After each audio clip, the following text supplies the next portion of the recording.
Olá, bom dia, bem-vindos à Introdução à Economia, aula 4. Então, aula 4, estamos engatando, já passando aquela fase inicial, aquela semana inicial mais confusa, e já começamos, de fato, a matéria mais analítica.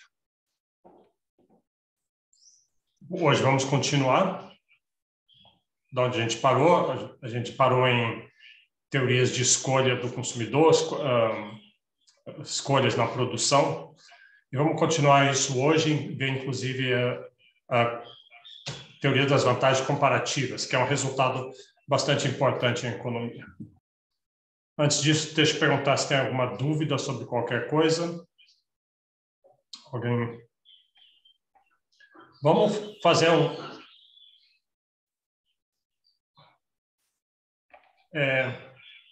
vamos fazer um exercício aqui de...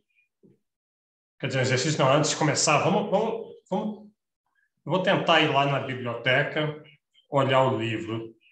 Espero que eu consiga fazer.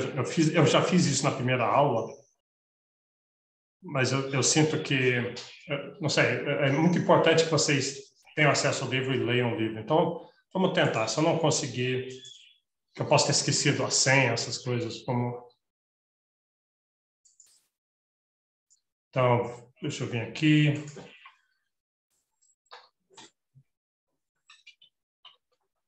Eu vou entrar aqui a partir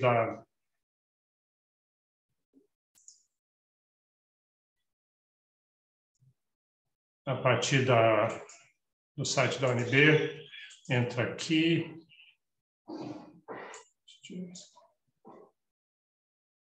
Eu venho aqui em Biblioteca Central.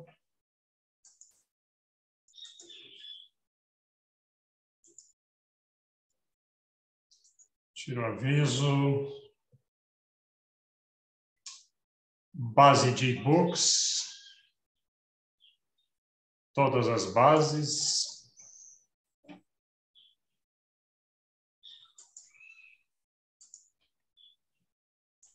Aí, deixa eu descer aqui. Tem várias bases aqui. Eu acho que essa aqui é minha biblioteca. Aí, você tem que ter senha para entrar. Se não tiver, fala com a biblioteca, veja lá na biblioteca. Nessa época do ano deve ter muita gente tendo que fazer isso. Então, vamos lá.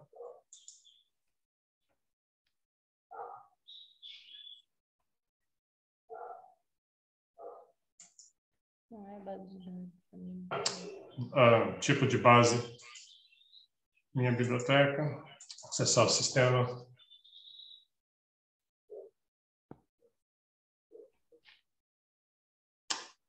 E aqui, para mim, já apareceu o Monkey, porque eu já tinha entrado antes. Então, mas se você entrar sem ter feito isso, você vai provavelmente parar aqui no catálogo.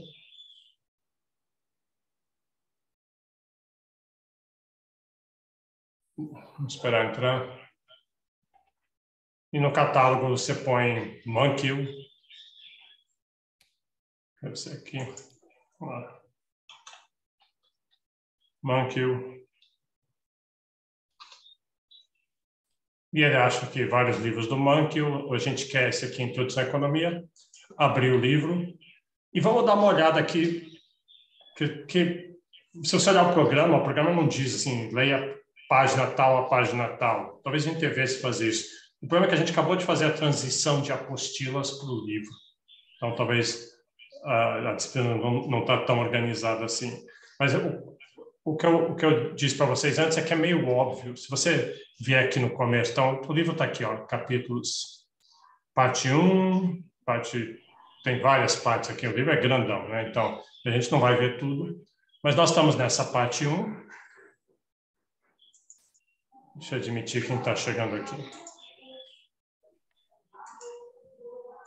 A gente está nessa parte 1, e se você vier aqui, você vê, você já reconhece, a gente viu isso aqui em aula, os 10 princípios de economia. Então, tirar isso aqui. Você tem que ir aqui embaixo, você vai... princípio 1, as pessoas enfrentam trade-offs, lembra disso? Princípio 2, o custo de alguma coisa é aquilo que você desiste para obtê-la. Custo de oportunidade. E etc. Aí tem essas partes aqui, pensando como economista, e esse aqui, capítulo 3. Interdependência e ganhos comerciais. Ganhos comerciais, ele quer dizer ganhos de trocas. Então, tem bastante coisas, parábola como a economia moderna. A gente vai, não tudo que está no livro a gente vai ver nas aulas, mas vale a pena ler isso aqui tudo. Mas aí, logo aqui no começo, já na segunda página do capítulo 3, possibilidades de produção. Opa, está aparecendo o que a gente viu em aula, né? Aqui, suponha que um agricultor e um pecuarista trabalhem, eles possam produzir batatas ou criação de gado, ou uma combinação dessas coisas. Isso aí a gente viu na aula passada. Vamos ver os gráficos. Olha só, os gráficos muito parecidos, ou exatamente iguais, são exatamente iguais? Acho que são exatamente iguais aos que a gente viu em aula. Então, esse capítulo 3 é onde a gente está. Leiam isso aqui, né, para ver, entender tudo. Aqui no capítulo dá para fazer bem mais detalhado.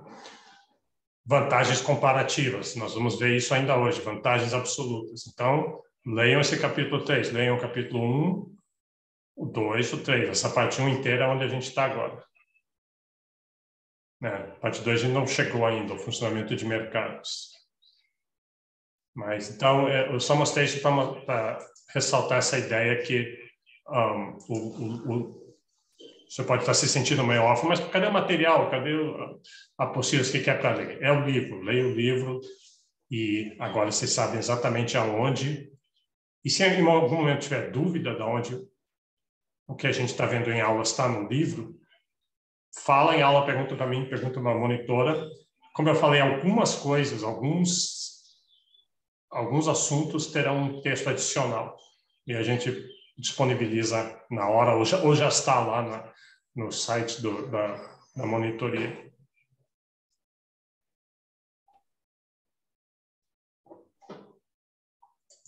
Então, tá bom, então vamos sair daqui e vamos lá, vamos continuar aquilo que a gente tinha visto, que a gente começou a ver.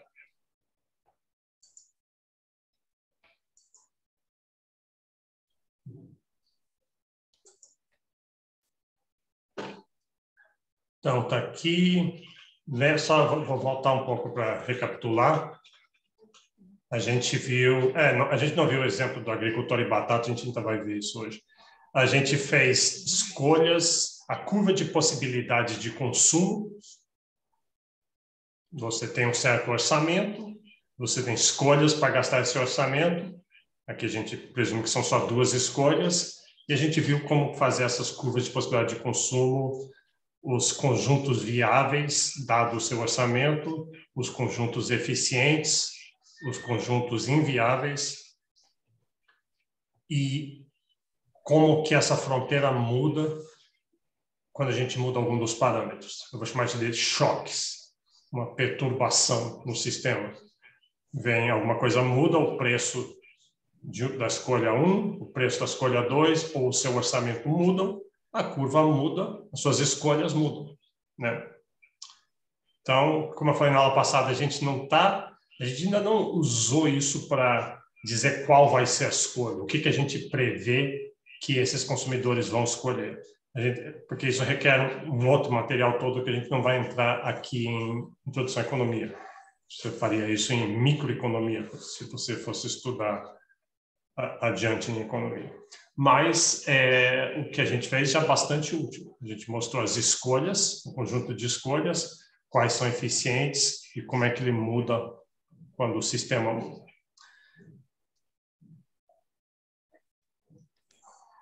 E aí a gente mostrou também, a segunda coisa foi escolhas na produção. Primeiro eram escolhas no consumo, você tem um orçamento, você vai consumir, quais são suas escolhas possíveis, e agora escolhas na produção, você é um produtor, nesse caso, é um fazendeiro, mas podia ser uma fábrica, uma loja, um cozinheiro, qualquer coisa. Você vai produzir alguma coisa e você pode produzir vários produtos diferentes. Nesse caso, milho e soja. E você tem que escolher qual que você vai fazer. Qual que vale mais a pena para você fazer. Então, nesse caso, vale mais a pena plantar minha fazenda com milho, com soja ou com alguma combinação dos dois. E aí a gente viu quais são as escolhas eficientes. Então, eficiente, isso é importante lembrar, a gente definiu isso na aula passada, é uma escolha tal que não tem nenhuma outra escolha que você poderia fazer que seria melhor para todo mundo envolvido. Então, a escolha eficiente de produção certamente não é deixar a terra vazia, nesse caso aqui. Vamos supor que essa ideia de deixar a terra em descanso não existe aqui. Na vida real, tem muitas situações onde você quer deixar a terra vazia. Terra sem plantar. Mas aqui não. Então, tem a fronteira eficiente e pontos em que a sua tecnologia não permite, as suas dotações de terra, clima, trabalho, não permitem que você produza. São esses pontos além da fronteira. Então, a gente já prevê que o fazendeiro vai escolher algum ponto aqui na curva. Eu sei que é uma reta, mas a gente chama isso de uma curva. Aqui na fronteira. Não vale a pena escolher um ponto aquém da fronteira, porque você vai deixar a terra sem produzir. E qual ponto exatamente ele vai escolher, a gente não vai responder aqui. Isso, de novo, iria requerer saber os preços dos bens, funcionamento dos mercados, é mais complicado, e a gente vê isso mais para frente em microeconomia. Tá. E foi aqui que a gente parou, notando que a última coisa que a gente viu na aula passada é que existe, e a gente vai ver isso bastante agora, a fronteira de produção nos diz qual que é o custo de oportunidade de produzir um bem. Então, se você está produzindo só milho, você está produzindo 100 sacas de milho, você escolheu aqui, produzir 100 sacas de milho, 0 sacas de soja, e aí você resolve produzir, você diz assim, mas eu quero um pouco de soja também, então eu vou produzir 20 sacos de soja, necessariamente isso vai ter um custo de oportunidade, porque você vai, para vir de A para B, você aumentou soja, mas você reduziu o milho. Você aumentou soja em 20, reduziu o milho em 25. Então, o custo de oportunidade de cada saco de soja é 25, é o que você perdeu, são os 25, você perdeu 25 para ganhar 20. Então, 25 sobre 20 é 1,25. Cada saca de soja tem um custo de oportunidade de 1,25 sacas de milho. E aí você pergunta, mas isso vale a pena para mim, produzir essa soja? Bom, aí depende do preço da soja e do milho. Se o preço da soja que você ganhou é mais do que 1,25 vezes o preço do milho que você perdeu, então valeu a pena para você. Né? Se a consideração for só o preço. A gente vai usar essa ideia hoje. Isso vai ser central no que a gente vai fazer hoje. Então, vamos direto para lá. Essa parte curvilínea, não se preocupe com isso. Então, está aqui. Até agora foi revisão. Vamos em frente aqui. Agora nós temos dois produtores. Eu vou chamar eles de produtor alfa e produtor beta, só para dar um nome. E eles são marceneiros. E eles só produzem ou cadeiras ou mesas. Suponho que é a única coisa que tem para ser produzida. E a gente, então, é a fronteira de produção de um está aqui, de outro está aqui. São diferentes. Repare que os números são diferentes. E são diferentes porque eles têm habilidades diferentes, eles têm dotações diferentes, eles estão em localidades diferentes, conhecem pessoas diferentes, têm instrumentos diferentes, têm experiência diferente. Então, os valores são diferentes. E a gente quer saber, a gente vai se perguntar, será que cada um, então, já que o alfa e o beta, os dois produzem a mesma coisa, será que existe oportunidade de trocas aqui, para eles trocarem entre si? De especialização? Essa ideia de especialização e troca, Isso vem lá de Adam Smith. Adam Smith foi um dos primeiros, lá em 1776, na Riqueza das Nações, a captar a força que existe em especialização e trocas. Então, ele contava uma história da fábrica de agulhas, como é que é? De alfinetes, a fábrica de alfinetes. Então,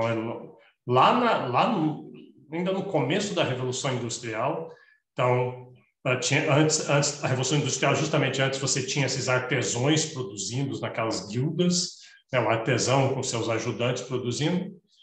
E então, o que você tinha antes, assim, simplificando a história, o que você tinha antes era um artesão, ele produzia alfinetes, e suponha que alfinetes tem 12 etapas para produzir, 12 etapas. Você tem que pegar o minério, derreter o minério, fazer o metal, daí esticar o metal, fazer o fio, outra etapa é cortar o fio, outra etapa é fiar a ponta, outra é botar a cabecinha do outro lado, outra é empacotar, e aí você tem alfinetes. Então, suponha que um artesão consiga, em um dia, produzir 10 caixas de alfinetes.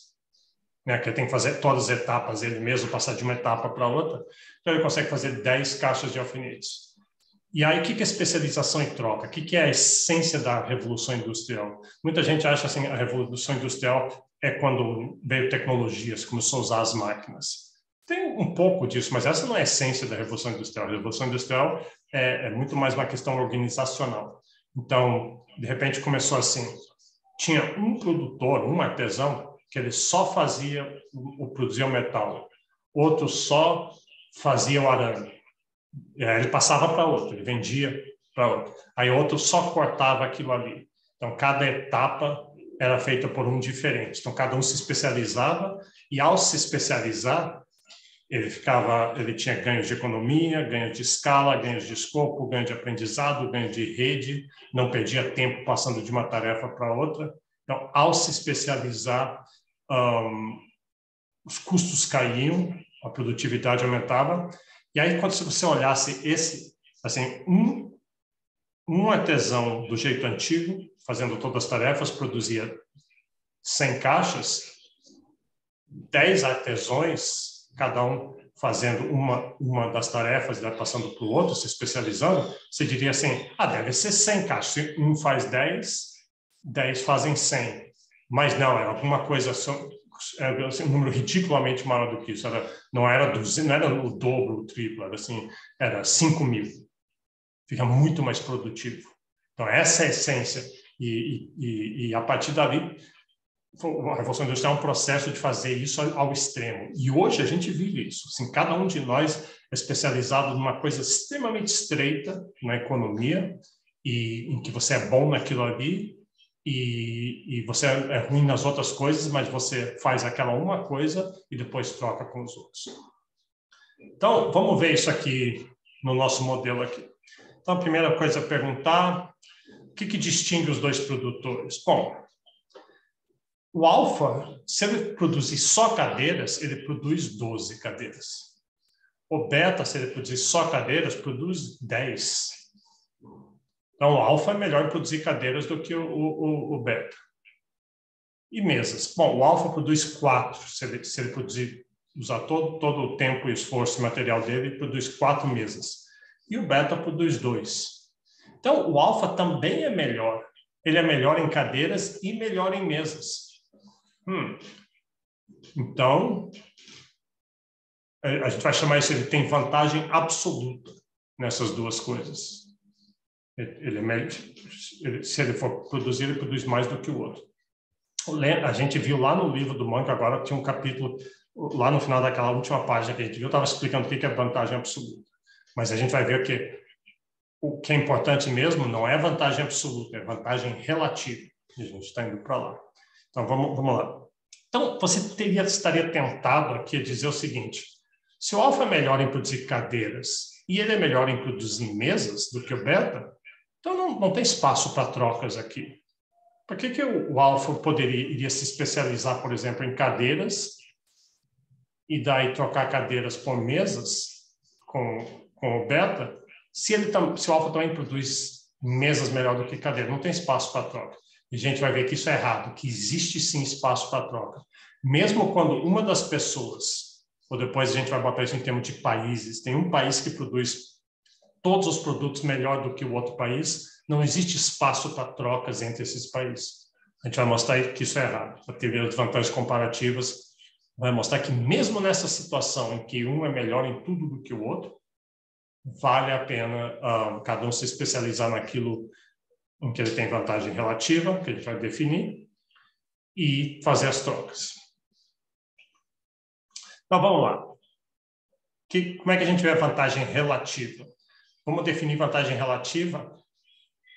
Dizer que é o seguinte, desse conjunto de duas pessoas aqui, do alfa e o beta, quem é que tem vantagens relativas em cadeiras e em mesas? É aquele que tem o menor custo de oportunidade. Então, quem tem vantagem relativas, é relativa, é um relativo ao outro. É quem produz uma cadeira tendo que abrir mão de menos mesas. Lembra, tudo tem um custo de oportunidade em economia, não existe almoço grátis. A gente acabou de ver isso lá com o produtor de soja e milho. Para produzir soja, ele tinha que abrir mão de milho, necessariamente. Aqui também. Para produzir uma cadeira, necessariamente tem que deixar de produzir mesas. Então, vamos ver como é que calcula quem tem o menor custo de oportunidade. E repara que faz sentido do ponto de vista de noções de eficiência, de uso de recursos, de sensatez, de que desse conjunto aqui de dois produtores, quem é que deveria produzir? Repara a linguagem normativa. Lembra na aula passada, análise positiva e normativa? Isso aqui é uma afirmação normativa que eu estou fazendo. Quer dizer, quem é que deveria produzir as cadeiras desses dois? O alfa ou o beta? A gente sabe que o alfa ele é melhor em produzir cadeiras, mas isso é uma questão de vantagem absoluta. O importante para tomar essa decisão, quem é que deve produzir, é quem tem vantagens relativas. Quem é que vai abrir mão de menos mesas para produzir uma cadeira? É importante para a sociedade que as cadeiras nessa sociedade sejam produzidas abrindo mão do mínimo possível de recursos, nesse caso de mesas. Então, vamos ver como é que calcula isso aqui. Então, presta atenção nisso aqui, que isso aqui é importante. Não conheço, peraí, eu não estou entendendo como é que calcula. Não é difícil, isso é bem fácil, a matemática é só dividir um número pelo outro. Mas leia lá no texto depois, eu vou explicar aqui com todo cuidado, vou devagar, mas leia depois de novo, porque isso certamente cai em prova. Esse tipo de pergunta aqui é fácil, é tipo de pergunta de prova, tem todo jeitão de pergunta de prova. Então, vamos calcular o custo de oportunidade para cada produtor. Qual que é o custo de oportunidade do alfa produzir cadeiras e qual que é o custo de oportunidade dele produzir mesas? Qual que é o custo de oportunidade do beta produzir cadeiras e qual que é o custo de oportunidade dele produzir mesas? E aí a gente vai, uma vez que a gente tiver esses números, a gente vai dizer assim, então, quem tem o menor custo de oportunidade de produzir cadeiras, que produz as cadeiras. Quem tem a menor custo de oportunidade de produzir mesa, produz as mesas, e depois eles trocam entre si. Sabe? Poxa, mas eu tenho vantagem relativa em produzir cadeiras, eu produzi um monte de cadeiras, mas o que me adianta um monte de cadeiras sem mesas? Não, mas aí eu troco. E a gente vai ver que essas trocas são boas para os dois. Então, essa que é a mágica que a gente quer ver aqui. Então, para calcular o custo de oportunidade, a gente já fez isso na aula passada, com soja e milho. Eu fiz isso hoje no começo, na revisão do soja e milho. Então, é bem simples. Vamos fazer com cadeiras. Vamos calcular o custo de oportunidade para o alfa, está aqui na parte do alfa, da produção de uma cadeira. Então, repara o que eu acabei de falar. Qual que é o custo de oportunidade dele produzir uma cadeira? Em que unidades vai ser isso? Aqui não é reais, né? Eu poderia fazer isso em termos de reais, ter que saber o preço de uma cadeira. Mas aqui, o custo de oportunidade para produzir uma cadeira é em mesas. Então, no denominador vai ter mesas. Eu quero saber, né, quantas cadeiras ele abre mão para produzir uma mesa. Um jeito bom de fazer isso, nesse tipo de gráfico, faça assim, ó. Pega ele no ponto onde o alfa está produzindo só cadeiras. Então, põe 12, assim, 12. E aí diga assim, suponha que ele abre mão de produzir todas as 12 cadeiras, quantas mesas ele ganha? Ele ganha 4, né? Ele passa do ponto A para o ponto C. Ele perde 12, ganha 4. Então,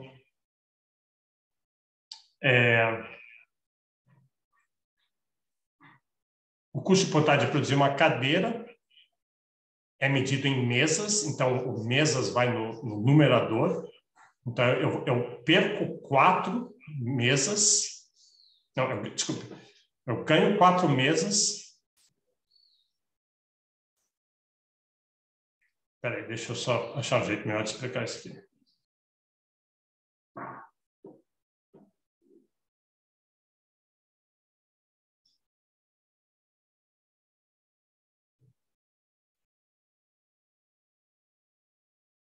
Tá, vamos lá. O custo de oportunidade de produzir cadeiras é medido em mesas. Então, pega primeiro, põe ele no ponto, ele está produzindo só cadeiras. Não, desculpa, tá bom. Entendi porque está confuso. Vamos fazer o contrário. O custo de oportunidade de produzir cadeiras é medido em mesas. Então, para calcular esse custo, põe ele primeiro produzindo mesas. Desculpa, eu fiz o contrário. Então, põe ele produzindo só mesas, ele está produzindo 4 mesas. Né? Por isso estava confuso. Ele está produzindo só mesas. Aí ele decide assim, mas eu não quero só mesas, eu também quero cadeiras. Bom, eu vou ter um custo. O custo é que eu não vou mais ter 4 mesas. Eu vou ter que... Deixa eu parar um pouquinho aqui. Aqui falou que minha internet estava instável. Então, acho que voltou já. Se tiver cortando, me avisem. Então, deixa eu começar de novo. Ele está produzindo só mesas. Eu sei que está ficando confuso, eu estou me enrolando um pouco, mas vamos lá. Ele está produzindo mesas e ele quer produzir cadeiras. Mas a gente quer saber qual o custo, quantas mesas ele vai abrir mão. Então, ele tá produzindo 4 mesas e aí ele vai deixar de produzir as 4 e produz 12 cadeiras. Então, está aqui o custo. Ele abriu mão de 4 mesas para ganhar 12 cadeiras, mas a gente não quer 4 e 12, a gente quer para uma cadeira. Aí simplifica, né? 4 sobre 12 igual a 1/3. Então, o custo de oportunidade de produzir uma cadeira é 1/3 de mesa. Às vezes é esquisito, mas como 1/3 de mesa? Ela não vai nem ficar de pé, porque ela não vai. Mas se fosse sacas de milho e de soja, seria mais fácil as unidades. Mas 1/3 de mesa é 1/3 de mesa. Então, esse é o custo de oportunidade. E para o beta, qual é o custo de oportunidade de produzir uma cadeira? Então, de novo, põe ele produzindo só mesa, e aí ele vai produzir cadeiras, ele vai abrir mão. Você pode fazer tanto do 2 para cá ou do 2 para o 1, tanto faz, é uma linha reta. Basicamente, você está calculando a inclinação dessa reta aqui. Então, ele estava produzindo 2 mesas, aí ele abre mão das 2 mesas para ganhar 10 cadeiras. Então, 2 sobre 10 é 1/5. E aí você calcula a mesma coisa para produção de mesas. E aí sim, você vai vir aqui. O alfa está produzindo 12 cadeiras, ele abre mão de produzir as 12 cadeiras para produzir 4 mesas. Então, o custo dele é, para cada 4 mesas que ele produz, ele abre mão de 12 cadeiras. Então, o custo de oportunidade de produzir uma mesa são 3 cadeiras, e a mesma coisa aqui com o beta, ele abre mão de 10 cadeiras para produzir 2 mesas, abre mão de 10 cadeiras para produzir 2 mesas, então o custo de oportunidade de uma mesa são 5 cadeiras. Então, ótimo. Se você está confuso com isso, não fique, leia lá no texto de novo, fica olhando para esses gráficos e pense a respeito, que faz muito sentido. Para produzir uma coisa, você tem que abrir mão da outra coisa, e é isso esse que é o custo de oportunidade. Então, aí vem a próxima pergunta. Quem é... Deixa eu voltar aqui. Então, quem é que deve produzir cada bem? Aí, e aqui vem nossa regra. Diga, Catarina, se tem uma dúvida, pode falar. Bom dia, professor. Consegue me ouvir? Consigo, sim. Eu queria só que o senhor explicasse de que forma que eu poderia colocar isso em palavras. Assim, o custo de oportunidade por exemplo, 1/3. Mas o que isso significa na prática? Eu acho que eu estou um pouco confusa. Tá bom, não, é uma boa pergunta. O custo de oportunidade de produzir uma cadeira é um terço de mesa, é isso que você vai abrir mão. Então, se o Alfa resolver produzir uma cadeira a mais, ele vai abrir mão de produzir uma mesa. Ou ele produz mesas ou cadeiras, né, com o esforço adicional dele. Ele já produziu um monte de cadeiras e mesas, suponha, mas aí ele diz, e agora o que eu vou produzir? E a ideia é que, se ele resolver produzir cadeiras, ele vai ter que deixar de produzir mesas. Então, esse é o custo de oportunidade. É o que você não vai poder fazer, dado sua escolha. É o custo de oportunidade da sua escolha. Então, de certo outro jeito melhor de pensar, esse 1/3 de mesa, é o que ele está abrindo mão de ter. Para ter uma cadeira, eu estou abrindo mão de ter 1/3 de mesa. Então, é qualquer coisa. Suponha que você chega assim para os seus amigos e fala assim, olha esse relógio sensacional que eu comprei, é um Rolex caríssimo que eu comprei. E aí as pessoas vão dizer, legal, mas tem um custo de oportunidade. Se você não tivesse comprado esse Rolex, você poderia ter comprado um monte de outras coisas. Então, e aí pega a melhor dessas coisas. Você escolheu o Rolex, quer dizer, você prefere o Rolex do que essa segunda coisa. Mas essa segunda coisa é o seu custo de oportunidade. Ao ter esse relógio, suponha que seja um telefone celular melhor. Ao ter esse telefone, você não tem esse celular, porque você tem o telefone. Você não pode ter as duas coisas. O custo de oportunidade de ter o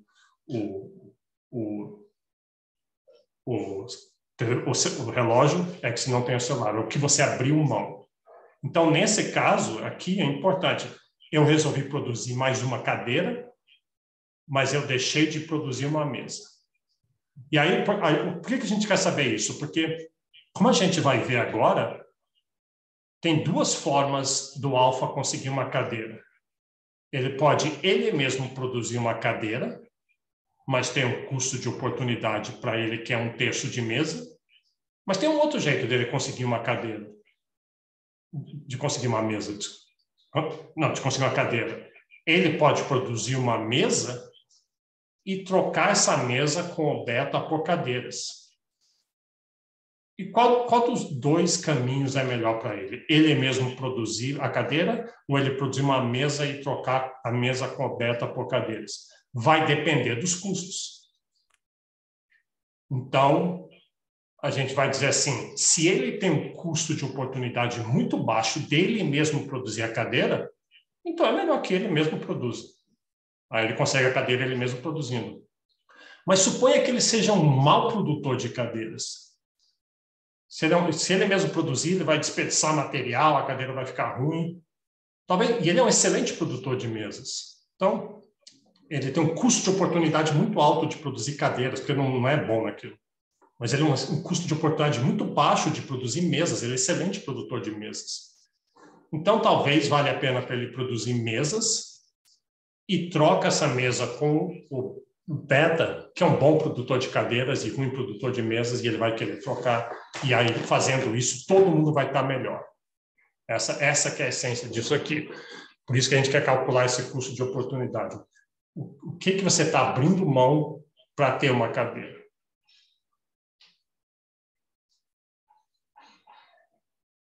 Então, vamos olhar os custos de oportunidade de cada bem e ver quem é que tem o menor custo de oportunidade.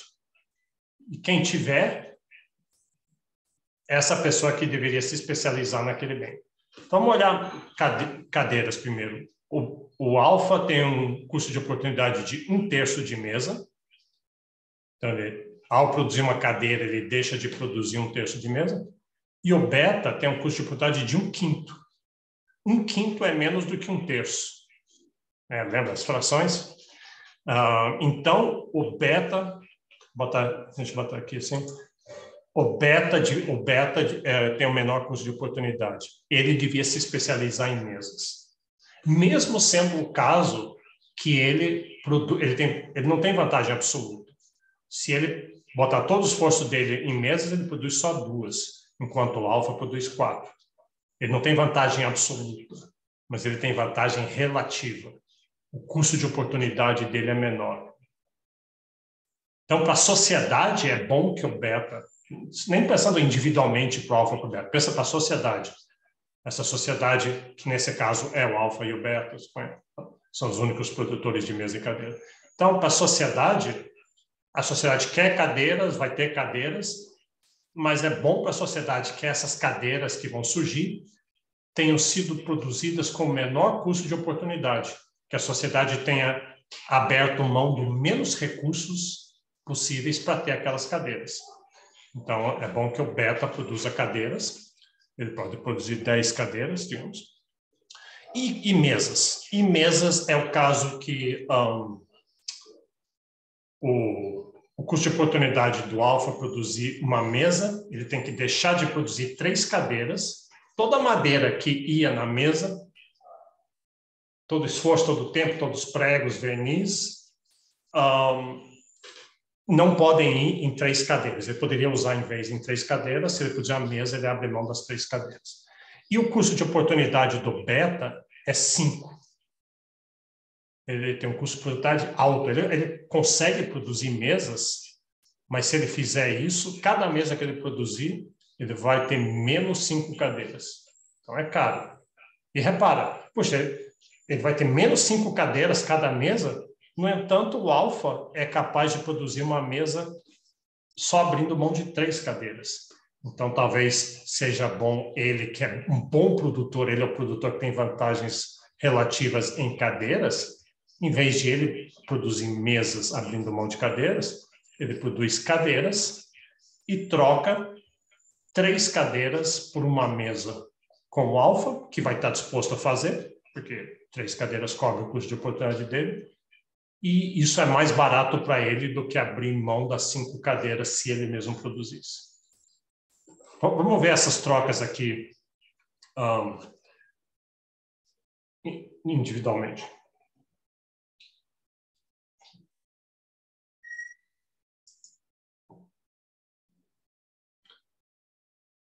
Deixa eu ver a pergunta aqui do Juan. Então, é uma escolha de quem é mais eficiente na produção. Sim, sim. É só que essa palavra eficiente em economia é complicada, então, mas é o que você está querendo dizer é correto. Eu só diria, em vez, você escolhe quem tem o menor custo de oportunidade. E vê como tem um sentido, faz sentido isso. Seja lá o que a sociedade produzir, vamos produzir com menos desperdício possível, vamos produzir da maneira que usa o menor custo de oportunidade possível. Né? Você já viu gente que vai para a cozinha assim, fazer um bolo e o bolo leva assim 6 ovos, mas a pessoa quebra uns 10 e espalha farinha no chão e suja tudo e fica na panela grudado um monte de coisa e tem um desperdício. E tem outras pessoas que vão e fazem o mesmo bolo, mas ali tudo na medida, tudo certinho, sem desperdício.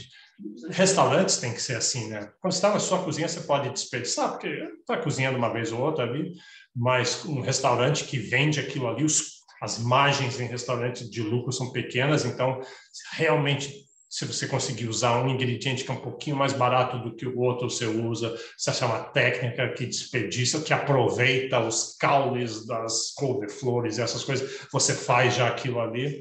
Então, é tipo isso, você quer que a sociedade produza com menos desperdício. Um jeito bom de falar isso não é só desperdício, produz também da maneira mais eficiente, como é o que você estava falando ali. Então, o jeito de saber isso são esses números do custo de oportunidade. O custo de oportunidade nos diz isso. Quem é mais eficiente, quem tem menos desperdício, quem faz aquela tarefa abrindo mão de menos recursos. Então, até agora a gente... Deixa eu ver aqui uma pergunta. Então, até agora a gente determinou somente quem é que tem os menores custos de oportunidade. O próximo passo é a gente determinar se existe trocas entre eles. E a gente tem que... Então, para fazer isso, deixa eu fazer o contrário do que a nossa conclusão. A nossa conclusão aqui, anterior, foi que o alfa devia se especializar em mesas, e o custo de oportunidade dele é 3, e o beta devia se especializar em cadeiras. Vamos fazer o contrário, vamos fazer o alfa se especializar em cadeiras e o beta em mesas. E aí vamos ver que não tem troca. Se vocês fizerem isso, não tem troca entre eles. Então aqui a gente está indo ao contrário da nossa conclusão. Vamos dizer que cada um produz aquilo que ele tem o maior custo de oportunidade, em que ele é pior de produzir aquilo. Então, vamos fazer o alfa produzir cadeiras, ele tem um custo de oportunidade de 1/3, enquanto o beta tem 1/5, mas para fazer esse exemplo errado aqui, vamos botar, ele produz 12 cadeiras, o alfa se especializou em cadeiras, produziu 12 cadeiras, então ele tem 12, e o custo de oportunidade dele para uma mesa, se ele quisesse uma mesa, ele tem 12 cadeiras, ele não quer só cadeiras, ele quer algumas mesas também, ou pelo menos uma mesa, então ele quer trocar, mas quanto que ele paga por uma mesa? Bom, a gente sabe, o custo de oportunidade dele é 3. Ele não paga mais do que 3, porque se custar mais do que 3 cadeiras, ele deixa de produzir 3 cadeiras e ele tem uma mesa, ele consegue fazer isso. Então ele paga até 3. Se alguém vender uma mesa para ele por menos de 3 cadeiras, se fizer essa troca com ele, ele aceita. Mas se custar mais do que 3 cadeiras, ele diz assim, não. Aí eu pego em vez de produzir 12 cadeiras, eu produzo só 9, e as outras 3, aquele tempo e esforço eu uso para produzir uma mesa. Então, ele produz 12 e está disposto a trocar 3 dessas 12 por uma mesa. E o beta, de novo, indo ao contrário do que as vantagens relativas, ele tem vantagens relativas em cadeiras. Mas vamos botar ele para produzir mesas em vez. Então, ele usa todo o tempo, o esforço, o equipamento dele e produz 2 mesas. Mas ele não quer só a mesa. Só a mesa não adianta, ele precisa de algumas cadeiras. Quanto que ele está disposto a pagar por uma mesa? Então, o custo, se for para ele mesmo produzir, ele produz a 5. Então, 5 cadeiras. Então, ele cobra, para abrir mão de uma mesa, ele cobra no mínimo 5 cadeiras. Então, repara o que aconteceu aqui. O alfa se especializou em cadeiras, o beta se especializou em mesas, eles vão trocar, cada um quer trocar. O alfa quer uma mesa, o beta quer cadeiras, mas o beta paga no máximo 3 cadeiras por uma mesa e o alfa paga no máximo 3 cadeiras por uma mesa e o beta cobra 5 cadeiras por uma mesa. Um paga no máximo 3 e o outro cobra mais do que 5. Então não tem negócio. Um paga no máximo 3 e o outro cobra mais do que 5. Não tem negócios, não tem trocas viáveis aqui. Então, isso não foi bom. E não foi bom, a gente vai ver, porque a gente está fazendo a especialização errada. Vamos fazer a especialização certa, vamos seguir as vantagens comparativas. Vamos botar cada um para produzir aquilo que ele tem o menor custo de oportunidade. E aí a gente vai ver que aí sim vai ter oportunidades de troca. Então, vamos fazer isso aqui. Então, agora sim, vamos fazer certo. O alfa se especializa em mesas, porque o custo de oportunidade dele é 3, enquanto que do beta é 5. E o beta se especializa em cadeiras, que o custo dele é 1/5 de mesa, enquanto o do alfa é maior, é 1/3.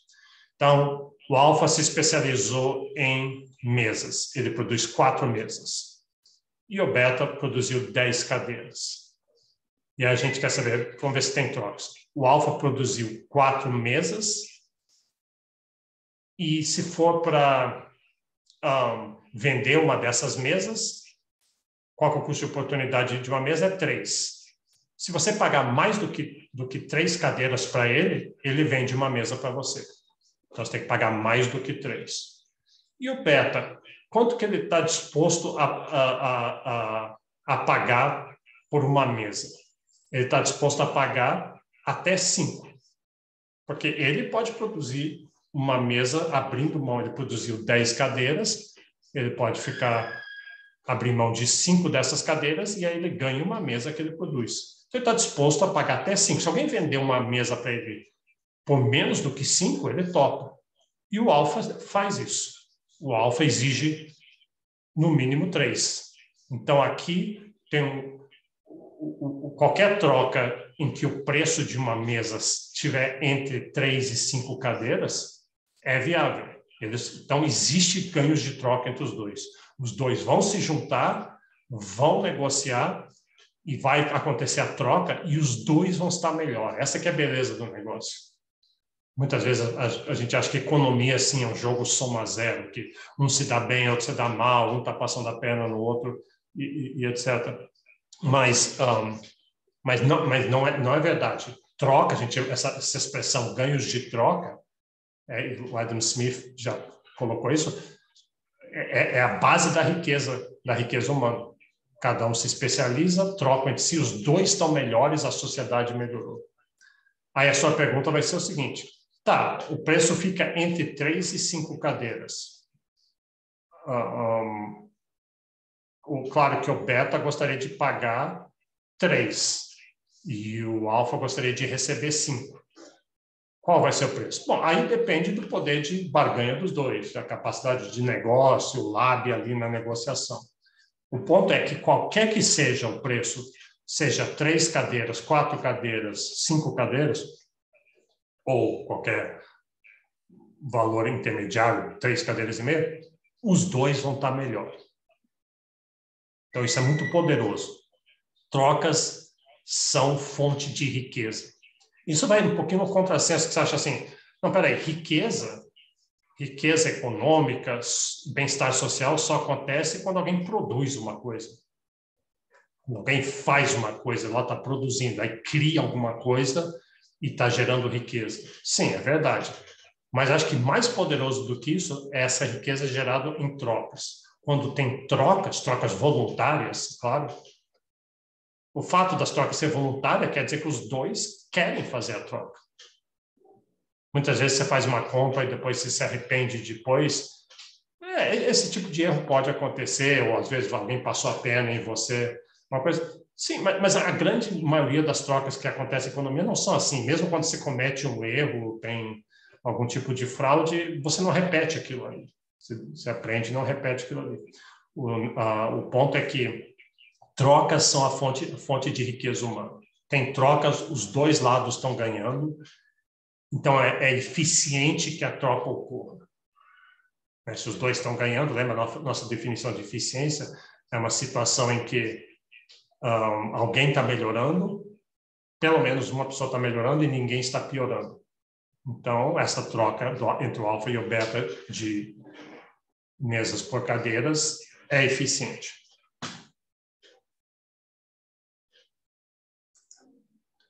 Então, é quase como se fosse mágica isso. Você está criando riqueza onde ela não existia, só trocando. Isso quer dizer assim, qualquer troca que você faz, e você faz trocas o dia inteiro, todo dia, o dia inteiro. Você vai numa padaria, pega um cafezinho e um pão de queijo. E aí você passa, assim, R$5 para ele e para o padeiro. Nesse momento, você e o padeiro criaram valor. Vocês criaram riqueza. Você está melhor porque você prefere o pão de queijo e o cafezinho aos seus R$5, e ele está melhor porque ele prefere os seus R$5 ao cafezinho e pão de queijo. Essa coisa singela ali, você fazendo uma mera troca do dia a dia trivial, os dois melhoraram. E a sociedade melhorou. E a sociedade ficou mais rica. E aí, multiplica isso de todas as trocas possíveis e com isso você explica. Lembra aquele gráfico que eu botei para você de alguns países crescem, outros não crescem? É porque não são só essas trocas singelas. A economia é feita de uma infinidade de outros tipos de trocas. compras de carros, de casa, contratação. Quando eu contrato você para trabalhar na minha firma, é uma troca que nós estamos fazendo. É bom para nós dois. Trocas estendidas no tempo. Então, e trocas não são tão fáceis assim. Para trocas ocorrerem, precisa ter todo um arcabouço, todo um contexto, todo um sistema legal, todo um sistema de confiança entre as pessoas. Pensa assim, diz assim, você vai no restaurante, você senta no restaurante, você come uma refeição, você paga e sai. Parece uma coisa trivial de novo, mas pensa o quanto tem ali de expectativa entre você, do que o restaurante vai fazer, e do restaurante quanto a você. Você sentou ali e eles confiaram em você. Eles vão dar comida para você primeiro e eles confiam que você vai pagar. E você confia que eles vão realmente trazer a comida que você pediu, que eles não vão cuspir na comida, que não vão usar ingredientes podres. Tem um monte de confiança, não só confiança, mas leis também, Estado de Direito. Então, trocas não são... Se você pensar bem esse negócio de você ir para um restaurante, sentar e comer, não é trivial, precisa todo um arcabouço legal e histórico e confiança e expectativas que são atendidas quase sem você pensar. Então, economia, sociedades que têm esse tipo de ambiente, lá as pessoas investem, as pessoas trocam, as pessoas produzem, as pessoas se especializam e essas trocas ocorrem, a produção ocorre e o país enriquece. Outros países em que não tem isso, as pessoas trocam, sim, as pessoas vão para restaurante, mas é tudo mais difícil, tudo mais caro, você não usa, você está sempre se precavendo, tem muitas trocas que você abre mão de fazer, outras você tem que ter garantias, e todo um monte de desperdício de rendas com esse tipo de coisa. Tá. Bom, e tem uma outra questão aqui. Quem é que... A gente mostrou o alfa e o beta produzindo mesas e cadeiras, eles trocaram. E eu falei assim, os dois tiveram ganhos de troca, foi bom para os dois. Mas é possível, provavelmente, talvez alguém ganhou mais do que o outro. Os dois ganharam. Então, a gente não discutiu questões distributivas. A gente está discutindo questões alocativas, e a gente quer alocar os recursos da sociedade ao seu melhor uso, e de eficiência, que é a mesma coisa, né? A gente quer usar os recursos de maneira eficiente. Questões distributivas são muito importantes.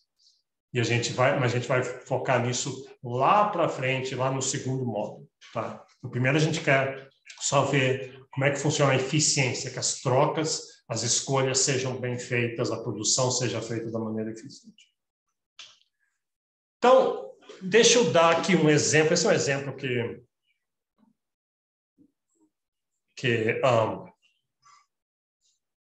é um exemplo parecido com o que a gente deu, quer dizer, tem os mesmos elementos dos custos de oportunidade e vantagens comparativas, mas é um exemplo mais coloquial. E a experiência aqui, para alguns alunos, ele ajuda a entender o que estava acontecendo nisso que a gente viu. Quando eu comecei a dar... Eu nem dava introdução à economia. Quando começou a apostila, a gente fazia isso com o Michael Jordan, o maior jogador de basquete de todos os tempos, porque achava... que eu acho que isso vem lá do livro do Monkey, o original. Então... mas eu acho que aqui no Brasil não tinha... A maioria das pessoas não sabiam que era Michael Jordan, e depois passou uma geração inteira e puseram Tiger Woods, achando, então, talvez Tiger Woods. Mas eu acho que golfe, né? Golfe não é bem coisa da maioria dos brasileiros. Então, eu acho que devia botar aqui alguém mais da sua geração, botar, sei lá o que vocês gostam. Vocês gostam de influencers, né? YouTubers, alguma coisa assim. Mas põe Neymar, por exemplo. Tem um seriado com Neymar, é exatamente o que eu pensei. Então, vamos botar Neymar aqui. Então, ao invés de Tiger Woods, põe Neymar. Então, você pensa assim, veja esse documentário do Neymar, você vai ver, ele tem muito dinheiro, muito talento, etc. Então, a pergunta é a seguinte, será que o Neymar devia cortar sua própria grama? Então, ele tem a casa dele, suponha, e tem um gramadão grande na frente, e ele diz assim, ele tem duas escolhas, o Neymar. ele pode cortar para a próxima hora, né? Para hoje à tarde, digamos, o Neymar, de usar o tempo dele, os recursos dele. Ele pode ele mesmo cortar a grama dele, ele tem o cortador de grama, ou ele pode ir fazer as outras coisas dele, vai ter um jogo, ou ele fazer uma campanha publicitária ali, em que ele ganharia dinheiro. Então, cortar grama para ele é bom, porque ele economiza dinheiro, porque a outra opção para ele é contratar alguém. Ele tem um vizinho. Tem um vizinho que tem um filho ali, um garoto ali normal, que podia cortar grama. Ele podia contratar o filho do vizinho para cortar a grama dele. Nos Estados Unidos é muito comum essa coisa de contratar filho de vizinho. Então, aí ele tem que tomar essa decisão. Bom, o Neymar, vamos primeiro ver assim, a capacidade dos dois, o custo de oportunidade. O Neymar, ele é um excelente cortador de grama. Ele está sendo um dos melhores cortadores de grama que tem. Ele pega aquilo ali, ele vai rapidinho e ainda dá uma lambreta e corta a grama e assim, rapidinho a grama vai estar, ele leva assim 2 horas. Em 2 horas ele corta aquela grama perfeito e corta lá. Então, o filho do vizinho não é tão bom. Ele é meio preguiçoso, ele é lento, ele é descuidado, não está muito em forma, né? Vai se cansar, vai ter que descansar o tempo todo. E ele leva 4 horas. Então, o Neymar tem uma vantagem absoluta em cortar grama. Então, muita gente diria, poxa, então o Neymar corta a grama dele, claro, porque né, ele é muito melhor do que o filho do vizinho, só leva 2 horas. Mas o que importa não é vantagem absoluta, importa a vantagem relativa. Bom, a relativa ao quê? Ao custo de oportunidade de cortar grama. O que cada um deles estaria fazendo se não estivesse cortando grama? Bom, o Neymar estaria fazendo uma campanha publicitária em que ele ia ganhar 3 milhões de reais por uma pasta de dente. Eu sou Neymar, eu uso essa pasta de dente, meus dentes são brancos. Ele ganharia 3, ia levar as 2 horas para ele fazer todo o negócio. E o filho do vizinho, ele teria um emprego que está escrito aqui no McDonald's, lá perto da casa dele, onde ele ganharia... eu falei 3 milhões de reais, vamos usar o valor que está aqui. O Neymar ia ganhar 10 mil reais, 10 mil dólares. E o filho do vizinho ele tem um emprego no McDonald's, onde ele ganha 20 reais por 4 horas, ou 20 dólares, sei lá. Então, esse é o custo de oportunidade. O Neymar é muito melhor em cortar grama, mas ele tem um custo de oportunidade de 10 mil. E o filho do vizinho leva 4 horas, dá o dobro do tempo, mas ele tem um custo de oportunidade de 20. Então, esse caso é assim, um caso extremo, porque deixa muito claro, você sabe que não vale a pena para o Neymar cortar a grama dele, mesmo ele sendo o melhor cortador de grama do mundo. É muito, porque ele vai ter que abrir mão, o tempo dele é muito valioso, o custo de oportunidade dele é muito alto. Então, ele vai contratar alguém que tem um custo de oportunidade menor. E o caso é tão dispar, né? A ideia desse caso é um exemplo absurdo. O custo de oportunidade do Neymar é 10 mil, nessas 2 horas que levaria para ele cortar grama, e o do filho do vizinho é 20. Então, claro que vale a pena para o Neymar pagar 20, o Neymar deixa de cortar grama, faz a propaganda dele, ganha 10 mil e paga 20 para o garoto. Ou pode... Na verdade, se o garoto for excelente negociador, ele poderia convencer o Neymar a pagar até 9.999 reais. Mesmo assim, ia valer a pena para o Neymar. O Neymar faz a propaganda, ganha 10 mil, paga 999 para o garoto, que é excelente, e a mais do que cobriu o custo de oportunidade dele, e o Neymar ia estar melhor por R$1, e o garoto ia estar melhor por muito dinheiro. Claro que provavelmente não seria isso, o Neymar pagaria, mesmo se ele fosse pagar mais do que 20, não pagaria muito mais do que 20. Então, é um caso extremo, assim, para, às vezes, ajuda a entender. O importante é a vantagem relativa. O Neymar tem vantagem relativa em fazer a propaganda. Bom, Esse mesmo princípio vai valer para a troca entre países. Então, um país pode... Essa é uma discussão que já aconteceu muito no Brasil, especialmente na década de 60. Será que o Brasil tem que produzir automóveis ou importar automóveis? Deixa eu parar um pouquinho aqui falou que a minha internet está instável. Sempre que aparece um sinal aqui, a sua internet pode estar instável, mas acho que já voltou. Então, países têm que tomar essa decisão. Nós devemos produzir ou devemos trocar? Você já deve ter estudado muito isso no segundo grau. É uma discussão meio, às vezes cai no ideológico, porque cai no nacionalismo e essa coisa de protecionismo e nacionalismo e ser autônomo, e tem coisas que diz, mas isso é estratégico, mesmo que a gente não seja bom, mesmo que nosso custo de oportunidade de produzir, sei lá, máquinas é incrivelmente alto e é muito barato comprar da China, mas é estratégico e a gente deve defender, pelo menos durante algum tempo. Então, tem essas discussões todas, e a gente vai falar um pouco sobre isso mais lá para frente, especialmente quando bem no final, quando for ver a economia brasileira, a aplicação de tudo que a gente aprendeu para a economia brasileira. Mas aqui não vamos pensar, só pensar assim em países, essa ideia de países têm que se especializar em uma coisa e outra. E aí que surgiu essa noção da teoria das vantagens comparativas, que é essencialmente o que a gente acabou de ver, o alfa e o beta. A gente viu isso com o Neymar e o filho do vizinho. Mas é um dos principais, é uma das teorias mais contraintuitivas da economia. Essa ideia de que você pensaria assim, se tem um país que ele não produz nada melhor do que outros países,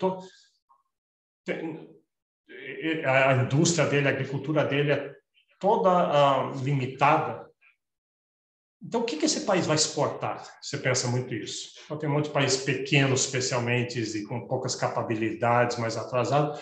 Esse país não vai poder exportar nada, ele não vai poder participar de comércio exterior. Então, talvez ele tenha que fazer um protecionismo, se virar para dentro, se fechar, que nem o Brasil fez na década de 60, para ver se surge de alguma forma uma indústria. E a teoria das vantagens comparativas vai dizer que não. Ela mostra que todo o país, mesmo um país com menos capacidades, com menos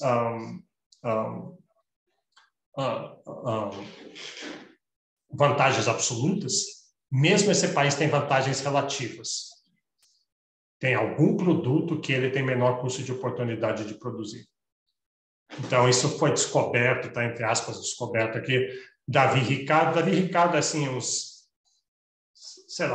50 anos, 40, 50 anos depois de Adam Smith, já é um desses outros economistas políticos, filósofos da época, e ele que derivou essa ideia da teoria das vantagens comparativas. O que esse slide está contando assim, é que tinha uma história, aparentemente foi verdade, é um desses prêmios que teve, assim, tipo o prêmio Nobel, não era prêmio Nobel, alguma outra coisa, e tinha um monte, ou talvez seja prêmio Nobel, e estava tendo jantar lá. Então, um monte de gente na mesa, o pessoal da química, da física, da geologia, medicina, e tinha um economista, que é o Paul Samuelson, ele é um economista de verdade, um dos primeiros livros textos da década de 60 foi ele que fez, e ele sentou ao lado do Stanislaw Ullmann, que é um grande matemático, também existiu, um dos maiores matemáticos de toda a história, e eles estavam sentados lá, e aí o Stanislaw Ullmann falou assim, olha,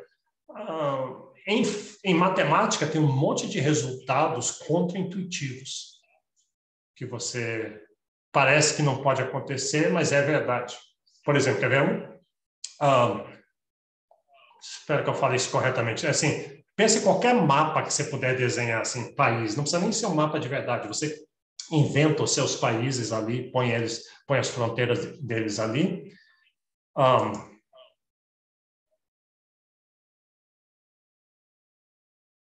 Tá, já vou responder a pergunta ali. E aí você vai colorir os mapas, e você tem que colorir, sabe como os mapas têm, assim, um país é amarelo, o outro é azul, o outro é verde, só para você bater o olho e poder saber a diferença entre os países? a pergunta é qual que é o mínimo de cores que você pode usar de tal forma que você possa colorir qualquer mapa sem que dois países que têm fronteira, um país que tem fronteira, seja da mesma cor. Então, você pensaria assim, puxa, mas se os países forem todos tortos assim, vai ter vai precisar de muitas cores, e o resultado é 4. É um resultado assim, universal. Com 4 cores, você colore qualquer mapa fictício com países mais esticados que você quiser, com 4 cores você consegue fazer. Então, é contra-intuitivo. E aí o Stanisław Ullmann falou um monte das coisas, falou, e vocês em economia, vocês têm algum resultado tipo esse? Vocês têm algum resultado surpreendente, contra-intuitivo? E o Paul Samuelson pensou assim, pois não, a maioria das coisas são meio óbvias, né? Sobe o preço, a demanda cai, etc. Aí ele lembrou, princípio das vantagens comparativas. Mesmo se um país não tem vantagem absoluta em nada, ele é pior em produzir todos os bens do que os outros países, mesmo assim, vale a pena para ele se especializar naquele produto que ele tem menor custo de oportunidade relativo aos outros países e trocar com os outros países. Né? Então, é surpreendente. E aí tem a pergunta aqui do Caio. Essa questão de custos de troca pode se levar até para o comércio internacional, e é exatamente isso que vai acontecer agora. Você previu bem. É o próximo assunto, é aplicar isso a teorias do comércio internacional. Então, exatamente, você teve bem a intuição. É o que a gente vai fazer, mas deixa eu explicar uma coisa aqui. Esse era o formato que a gente fazia. Eu estou seguindo, e esses slides estão de acordo com o programa anterior. Nesse semestre, a gente teve uma reunião com os professores de Introdução à Economia, com a coordenação da Introdução à Economia, e resolveu-se mexer um pouquinho nos temas que a gente apresenta em Introdução à Economia. Tinha um certo receio de que tinha algumas coisas que estavam tinha muito cálculo e foi diminuído, outras coisas que estavam fora de ordem e que talvez no curso de Introdução à Economia não fazia muito sentido estar lá. Então, essa parte de teorias do comércio internacional foi limada, a gente tirou. Então, eu vou falar só rapidamente do começo, porque tem um pedaço aqui no meio dessa unidade 1 que a gente não tirou, que é a parte de vantagens comparativas. O que vocês vão ver é essencialmente o que a gente acabou de fazer ali com o alfa e o beta. Só que agora, em vez de alfa e beta, vai ser 2 países, em vez de mesas e cadeiras, vai ser panos e vinhos, Inglaterra e Portugal, panos e vinhos. E você está reconhecendo isso do 2º grau do Tratado de Methuen, que vocês aprenderam entre Portugal e Inglaterra. Mas o resto, especialmente o resto que vem depois, que são teorias alternativas do comércio internacional, tudo isso foi tirado, e eu não vou dar essa parte. Então, eu ainda tenho assim, uns 10 minutos, eu vou introduzir essa parte aqui de comércio internacional, só porque eu acho importante para entender teorias de vantagens comparativas, e daí a gente começa a teorias de vantagens comparativas, e o que não, daí o restante a gente vê na próxima aula. Mas, então, fica avisado. Porque está meio fora de ordem, realmente, aqui. Teoria de comércio internacional é mais macroeconomia do que microeconomia, e essa nossa módula é de microeconomia. Então, vou fazer essa apresentação aqui mais rápida do que antes. A questão é a seguinte, então, países realizam comércio internacional, países trocam entre si, e cada vez mais os países trocam. O nome para isso é globalização. Né? Já teve vários eventos de globalização ao longo dos séculos, de vez em quando os países estão mais interligados entre si. Por exemplo, no meio do século XIX teve um grande, às vezes porque teve inovações de navegação,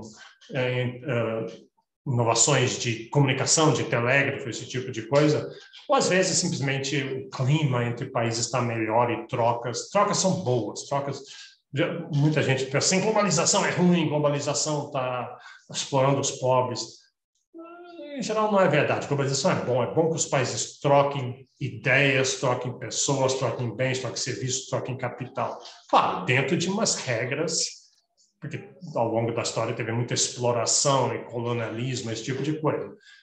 Então, isso é ruim. Mas a grande parte de globalização são trocas. E como a gente falou lá em cima, trocas são boas para as pessoas. São boas para os países. Então, cada vez mais o comércio internacional cresceu. Esse gráfico está mostrando isso, né? De 1960, tanto o valor dos bens como a porcentagem do PIB é trocado. Então, tinha época que no Brasil seus pais iam para o supermercado, aqui no Brasil na década de 80, e de tudo que eles saíam do supermercado, 95% das coisas eram produzidas no Brasil. Hoje você vai no supermercado, você sai, metade das coisas são produzidas em outros lugares, na China, nos Estados Unidos, na África, em outros lugares. Isso é bom, isso é bom. Essa que é a... Diz assim, isso é ruim, porque daí a gente não está tendo emprego aqui no Brasil, a indústria não está protegendo a indústria nacional. Não é verdade. O ponto da teoria das vantagens comparativas é justamente mostrar, ao trocar com os outros, a sociedade, nesse caso o mundo, está usando melhor seu recurso e todos os lados estão melhor. Todos os lados estão melhor. Então, e aí, o que esses slides também estão fazendo assim, mas por quê? Tem tanta coisa que milita contra trocas comércio internacional. É distante, tem custo de transporte, tem câmbio, trocar moedas, tem seguranças, tem leis diferentes, leis sanitárias diferentes, tantos custos, tantos empecilhos, e mesmo assim, olha o gráfico mostrando, as pessoas querem trocar, os países querem trocar, porque é a força das trocas, é o ganho de trocas, é bom para todos. Então, sabe, tem que ter alguma coisa que está compensando isso, que é essa eficiência alocativa das trocas. Então, só essa parte eu de fato vou pular, só vou mencionar assim, tem toda uma história de pensamento e filosofia e entendimento dessas coisas. Então, lá no século XVI a século XVIII, o começo do iluminismo, tinha a visão disso era mercantilismo. Mercantilismo é uma visão contrária a trocas internacionais. Trocas internacionais são ruins, trocas entre países são ruins. O bom para um país é acumular ouro. O país ser rico é ter ouro. E o jeito de ter ouro é você acha ouro e acumula ele, ou você produz alguma coisa e vende para os outros países em troca de ouro e fica estocando ouro. Então, esse era o jeito velho de pensar do colonialismo. O grande nome disso é o Colbert. Não sei se vocês viram na Netflix, tinha uma série que chamava Versailles, uma série de Versailles, era o rei, o Louis XIV, não sei o número. E o conselheiro dele, na série tem a personagem, era Colbert. Então, Colbert é um personagem e ele era o cara do mercantilismo. A gente tem que acumular ouro, não deve trocar com os outros países. A briga entre os países é uma briga de soma zero. Se a França ganha, a Inglaterra perde. Se a Inglaterra ganha, a França perde. Isso tudo mudou com Adam Smith. Adam Smith, né, a história das agulhas, dos alfinetes, trocas de especialização, trocas são boas para todos. Então, liberdade deixa trocas ocorrer, laissez-faire, laissez-passer, globalização. Então, e o Davi Ricardo, que eu mencionei, ele quantificou, ele clarificou um pouco essa ideia do Adam Smith. O exemplo clássico de panos e vinhos, né? A Inglaterra e Portugal, cada um pode produzir vinhos ou pode produzir tecidos. Portugal, e repara aqui, a Inglaterra tem vantagem absoluta em produção de vinhos e vantagem absoluta em produção de tecidos. No entanto, se você for calcular, com esses dados aqui, você pode fazer aqueles gráficos que eu mostrei, você pode calcular os custos de oportunidade e você vai ver que Portugal tem menor custo de oportunidade de produzir vinho e a Inglaterra tem menor custo de oportunidade de produzir panos. e aí e fizeram isso. Então, teve esse tratado de matching justamente para fazer essa especialização, e eles trocam entre si e os dois estão melhores. Aí eu sei o que você está pensando, mas espera aí, no segundo grau me ensinaram que esse tratado foi um jeito da Inglaterra passar a perna em Portugal e inclusive roubar o ouro que Portugal estava tirando do Brasil. Então tem umas outras considerações, mas, de novo, eu não quero entrar nisso. Vamos pensar que, do ponto de vista de alocação de recursos, essa especialização é uma boa especialização. Vou pular isso aqui. Então, deixa eu só montar esse problema aqui, da gente resolve na aula passada. Você vai ver que é muito parecido. Ah, tá aqui, ó, as batatas e a carne. No começo da aula, quando a gente entrou no livro do Mankiw, esse era o exemplo que ele estava mostrando lá. Tá até escrito aí, né? Exemplo Mankiw. Então, já pode ler lá, mas deixa eu montar o problema. Muito parecido com antes. Alfa, beta, mesas cadeiras, agora são agricultor ou pecuarista, ou o correto mesmo, já que é comércio internacional, seria pensar assim, país, produtor de produtos agrícolas, e país, produtor de produtos de pecuária. Seriam dois países diferentes. Vocês estão reconhecendo aqui, muito parecido. Então, o agricultor, o país agricultor, por exemplo, ele pode produzir só carne, ou só batatas, ou alguma combinação.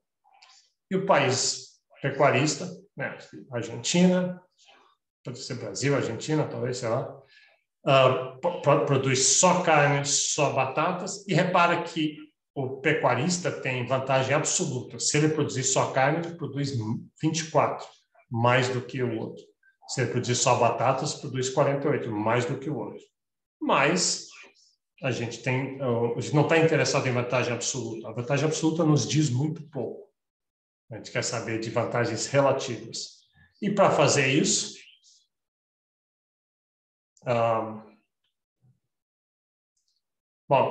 vamos ter que calcular, deixa eu mostrar para frente. Se está reconhecendo muito parecido, vamos calcular os custos de oportunidade. Então, eu vou parar aqui, vou deixar isso para a próxima aula, mas já dê uma lida lá no Mankiw, dá uma olhada nos slides, né? Os slides estão disponíveis lá na minha página, e a gente vai mostrar com isso aqui que se cada país se especializar naquele bem que ele tem vantagens comparativas e depois trocar entre si, os dois países vão estar melhor e mais, isso que é surpreendente. Nós vamos mostrar que cada país consegue estar além da sua curva de possibilidades de produção. É quase que uma mágica. Se só produzir, ele está restrito a estar dentro da sua curva de possibilidade de produção. Mas trocando, ele vai ter a capacidade de ter mais dos dois bens, mais do que ele poderia ter não trocando, se fechando para o mundo. Então é isso. Esse que a gente continua isso na segunda-feira que vem. Alguma pergunta quanto a isso? Algum tema?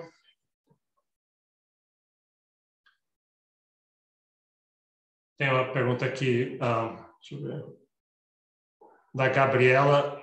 Para ter vantagens absolutas, o produtor deve produzir mais nos dois fatores ou cada fator é analisado? Cada um é analisado. Você pode ter vantagem absoluta em um bem e o outro país pode ter vantagem absoluta no outro. Essa pergunta sua provavelmente vem porque nos dois exemplos que eu dei, um deles tinha vantagem absoluta nos dois. Era que nem o Neymar. O Neymar tinha vantagem tanto em cortar grama quanto na outra atividade. Mas, em geral, não é assim, né? Em geral, tem um país que é muito bom em produzir uma coisa e não tão bom em produzir outra, e o outro é melhor em produzir outra e não. E sim, o Caio falou que é a lição aqui. A vantagem relativa é o que é importante para se analisar. Sim, a vantagem absoluta é o custo de oportunidade. O custo de oportunidade entre os países é o que é importante. Talvez um jeito de pensar disso é o seguinte: poxa, mas Pensa que tem alguém que é tão melhor do que o outro. Esse é o exemplo do Neymar. Ele é tão melhor do que o outro, por que ele ia precisar desse um? Se ele é tão bom em alguma coisa, é melhor ele tem um custo de oportunidade imenso de deixar de fazer aquela coisa que ele é tão bom.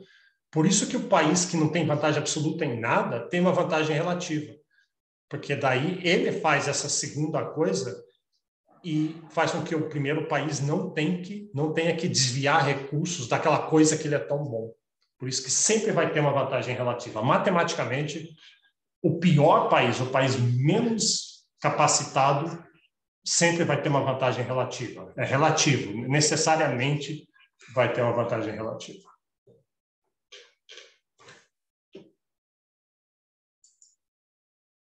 Então tá, eu admiti alguém aqui agora, mas com isso a gente acabou.